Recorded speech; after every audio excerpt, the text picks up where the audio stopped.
Now, Washington Mornings on the Mall. 105.9 FM. At AM 630. WMAL.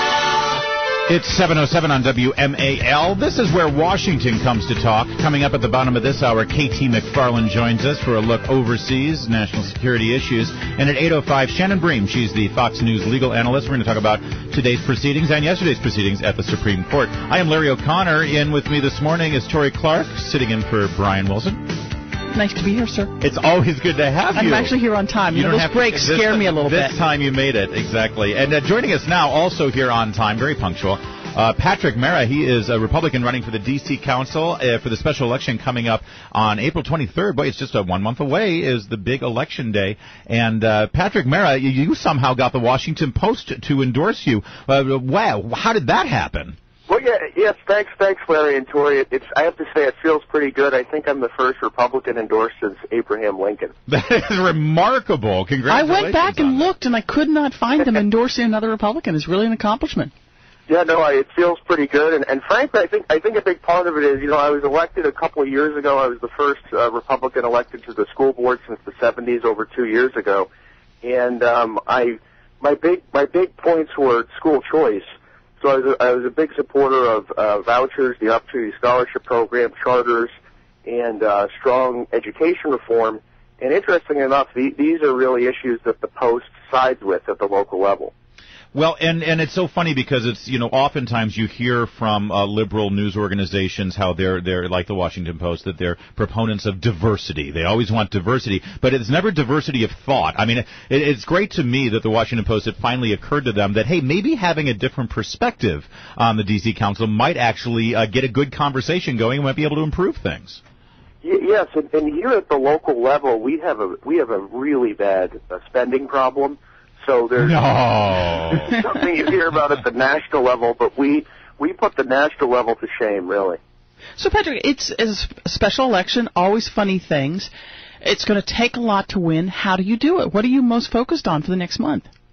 Sure. Well, we have probably the best volunteer operation of any other candidate. I know absolutely the best volunteer effort of any other candidate. We've been making lots of phone calls to voters to identify our voters, which obviously we're calling a few Republicans who live in the District of Columbia. We've already made over 35,000 phone contacts. This is probably more phone contacts than any candidates ever made before running for D.C. Council. And the number of individuals who are coming out to vote are probably about 50,000. We've also been knocking on doors, meeting voters at doors. And there we've already knocked on almost 8,000 doors. And so for an election that's on April 23rd, this is huge because we already know a significant portion of who will be voting for us. We just have to make sure we get them out to vote. Well, but Patrick Mara, here's how you know you're making a dent, because Anita Bonds is coming at you with all guns blazing. She is calling you a Tea Party extremist. She is putting you right there with Todd Akin, I guess. What you have to do with the Senate candidate in Missouri, I don't know. And she's really, really angry that you got endorsed by Newt Gingrich. How do you respond to this, you right-wing extremist wacko? Well, this is the best part, because the only thing that I'm being attacked with is that I'm a Republican. And so this is a special election on April 23rd. There's 7 candidates in the race, including myself, the only Republican, 5 Democrats, a statehood Green, which is similar to a Democrat. And, they're having a tough time because they don't know how to attack me. I'm elected to the school board in the most racially diverse, most economically diverse ward in D.C., but the fact of the matter is I won on vouchers, charters, and education reform. So the only thing they can hit me with is I'm a Republican. Yeah. And they're nothing on the issues, though. I also thought nothing on the issues. The vehemence with which she attacked you means she must take you seriously, which is a good thing. Right. So let's say you pull it off. You pull off the upset and you win. What are the first few things you want to focus on? So, interestingly, the first things, the big things I want to focus on, first of all, we have to make sure that school choice, education reform continues to move forward in the District of Columbia. And the thing I'm most worried about would be the government micromanaging in those areas. For example, we want to make sure that our charter schools are as flexible and as independent as possible, because one of the problems we have in the district is they want to manage everything. And the last thing we want to do is manage schools that are doing well. Secondly, from a spending perspective, we really have to attack spending in the District of Columbia. We have about a $10 billion budget, which per capita is spending second only to the state of Alaska, which, as you know, Alaska is rich in oil and gas revenues. That's a completely different model. But spending is something we really, really need to attack. I've said that with these surpluses, we have gigantic surpluses. We just had a $417 million surplus. We need to figure out a way to relieve taxes and fees. We're the 51st best place in America to do business, which we have 50 states, so this isn't a very good thing. Yeah. We need to look at ways to get some of that money back to taxpayers and back to the people whose money it actually is. Patrick Mara is our guest. He is a Republican running for the open seat on the D.C. Council. Special election is April 23rd. You're currently the Ward 1, or a member of the Ward 1, the Ward 1 seat holder for the D.C. State Board of Education.